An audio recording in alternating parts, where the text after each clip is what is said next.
Greetings. Before I continue any further, I would like to give a great big shout out to my God and to my family. Without either of them, I would not be standing here today.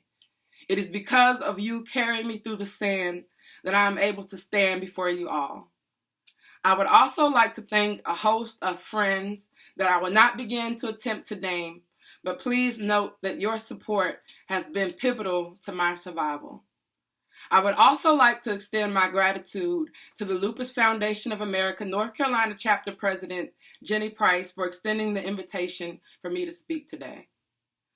Being invited to speak today has been a visual representation of just how full circle my life has come. I recall attending my first Lupus Summit over 10 years ago. I remember looking at the speaker and wishing I had that type of confidence, wishing that I could command a crowd with my story, but here I am. The road to getting here has not been easy. I was diagnosed with lupus 21 years ago, and in those 21 years, I've never forgot the exact moment the doctor uttered the words, "It is lupus." I've never forgotten the outline of the hospital room, the way my parents tried to hide the mounds of paperwork that showed the seriousness of it all. Thought it would be a matter of me taking some medication or taking a shot and it clearing all up. Until I found out there was no cure. And I remember the desolation that I felt in that moment. But again, here I am. My involvement with the Lupus Foundation of America North Carolina chapter has been a remarkable confidence booster. In 2012, I was commissioned to become a part of the inaugural Lupus Advocacy Bureau. I really didn't understand why I was selected at the time.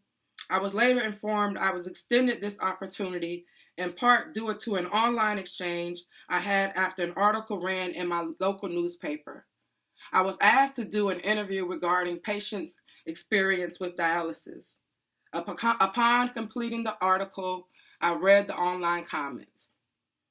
There was one that stated, the only reason someone my age would be on dialysis was due to drug use. I was hurt and angered by the comment. I decided not to respond in anger, but to use it as a teaching moment.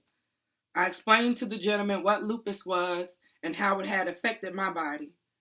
I left him with warm wishes and hopes that no one he loved would ever have to experience an invisible illness. He later apologized. I had no idea that the chapter president at the time would see the exchange. My decision to use it as a teaching moment resulted in my selection as being one of 12 people picked to serve the state. After accepting the invitation to serve, I was invited to Charlotte to receive formal training, and I cannot express what this did to my confidence. We were brought in and given 3 days of molding. I always knew that I had a story to tell. We learned how to engage, how to serve, and how to tell our stories effectively. In battling this illness, I have learned that it is important to build up a community of fellow lupus warriors to help sustain you in battle. These are the individuals that we can share our most vulnerable moments with because they will understand. I also attended my first lupus walk in 2012. I'm not an outwardly emotional person, but on the way home, I can recall crying the entire way home. That was the first time that I had seen my disease on such a grand scale. I felt supported in a way that I had not experienced before. I decided to use that as an opportunity to make lupus seen on a bigger scale. I decided to invite Nick Cannon to our lupus walk the following year. I began a social media campaign, and again, due to the tireless work of the individuals here at the Lupus Foundation of America North Carolina chapter, he actually saw the video because they stood in line for hours at an event in Charlotte. It's because of the confidence that I've been given here that I was able to take off from my landing post and soar. And once again, I'm here. Somewhere I never would have imagined that I would have been 21 years ago on that day in December. Our theme for this year's conference is based on a poem I wrote titled An Open Letter to My Body. Writing is something that has carried me through this fight It's something that I've always been able to turn to in those moments that I may have not always wanted to share what I was going through. And this poem is another example. An open letter to my body. Disloyalty. Lack of faithfulness or support. Body of mine, you are the personification of disloyalty. Because what deeper betrayal is there than when even your body turns against you? When the one thing that's supposed to carry you through life doesn't even want a committed relationship. Lupus, an autoimmune disease, meaning your body begins to attack itself. You are a good relationship that ended with it's not you, it's me. You mistook this temple as your playground, seesawed your way around my lungs with pleurisy, swung around my kidneys to the point of failure, slid down my tissue with inflammation. You're so temperamental. One day you're fine, the next day you're dying. Is pain the only thing that you know?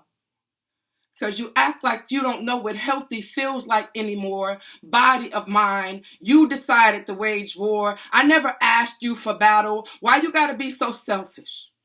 Because you act like hospital is more house than home. Do you take pride in the needle pricks? Like you don't see that I'm running out of good veins, like all this suffering doesn't seem in vain. Body of mine, can you take a day off? Do you ever get tired? Do you ever sleep? Because it seems like you always plotting and planning to tear me down. Because I've been working so hard to make amends, trying to pretend that we were finally getting along. Then you have the nerve to turn around and reject the kidney transplant that gave me new life? Are you envious that I was finally doing better? Do you wallow every time I get a good report?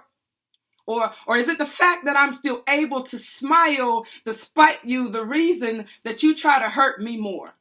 So determined to be the death of me, sepsis in my bloodstream. Guess you didn't get the memo that I got a lineage of warriors running through my bloodstream. Are you angry that I got faith that God has healed me?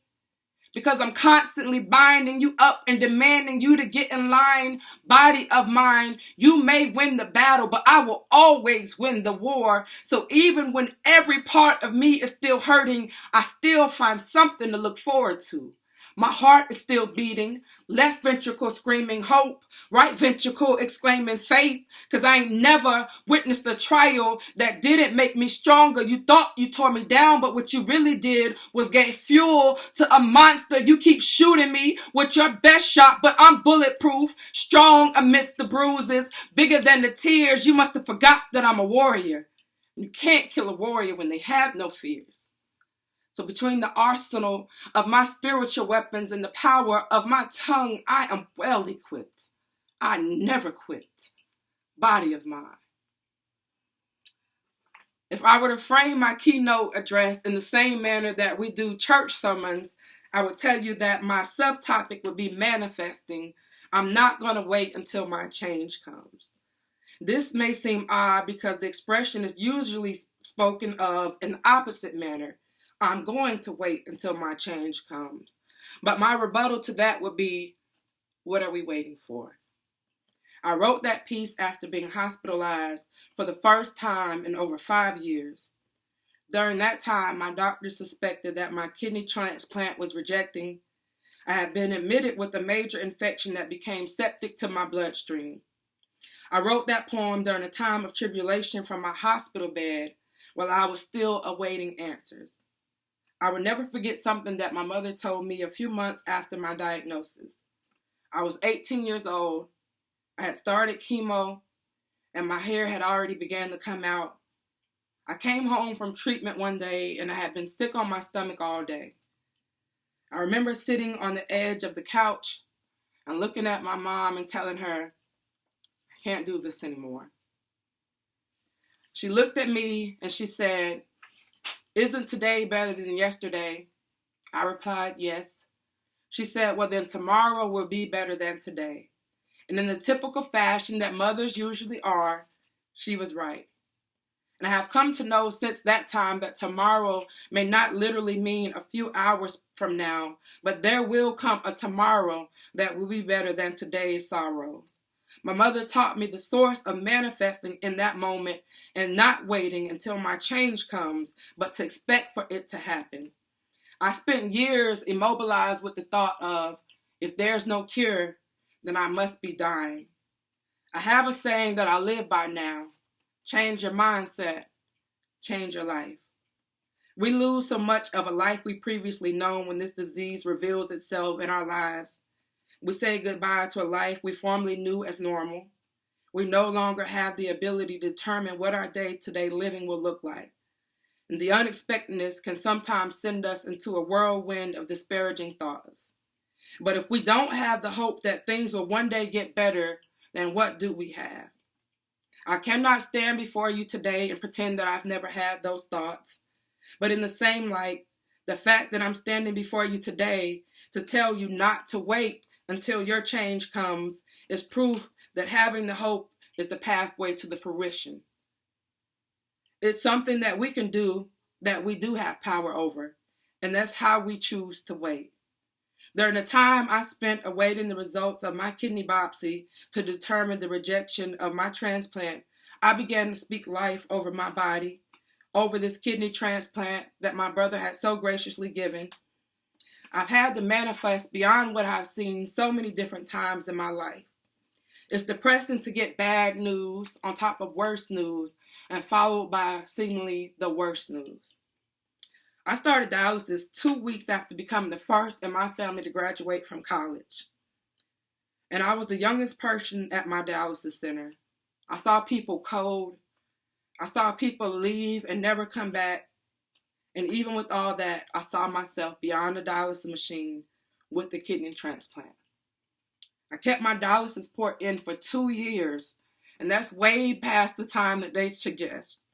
But every time they would come to put the graft in my arm, I would tell them, nope, because I'm getting a transplant. No date, no match, just manifesting. I saw myself off that machine. I'm not going to wait until my change comes to see myself change. While I waited, I followed doctor's orders.